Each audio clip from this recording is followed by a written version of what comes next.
नमस्कार मित्रांनो, आपल्या चॅनलवर तुमचं पुन्हा एकदा स्वागत आहे। पहिल्या व्हिडिओमध्ये आपण संख्यांचे प्रकार पाहिले। आजच्या दुसऱ्या व्हिडिओमध्ये आपण शिकणार आहोत संख्या रेषा म्हणजे काय। तुम्हाला माहिती आहे का, सर्व संख्यांना एकाच सरळ रेषेवर दाखवता येतं? हो, आणि त्या रेषेलाच म्हणतात संख्या रेषा, नंबर लाईन। संख्या रेषा म्हणजे एक सरळ रेषा ज्यावर सर्व संख्यांना क्रमाने दाखवता येतं। मध्यभागी शून्य असतो। शून्याच्या उजवीकडे धनसंख्या आणि शून्याच्या डावीकडे ऋणसंख्या। आता लक्ष देऊन बघा तरच समजेल।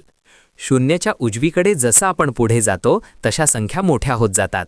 1, 2, 3, 4, 5 या सगळ्या धनसंख्या आहेत। तसेच बघा, शून्याच्या डावीकडे जाताना संख्या ऋण होतात। -1, -2, -3, -4, -5 जितकं डावीकडे तितकी संख्या लहान। म्हणजे संख्यारेषा अशी दिसते, डावीकडे ऋणसंख्या, मधोमध शून्य आणि उजवीकडे धनसंख्या। समजलं का बाळांनो? लक्ष देऊन बघा, आता पुढे बघा। 2 आणि 5 मध्ये कोण मोठी?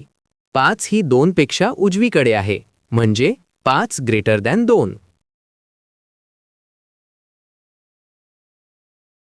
आता लक्ष देऊन बघा विद्यार्थी मित्रांनो, -3 आणि 2 मध्ये कोण मोठी?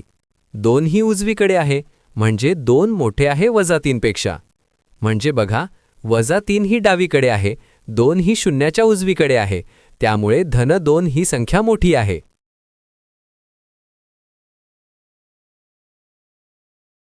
तसेच अजून एक महत्त्वाचं उदाहरण बघू।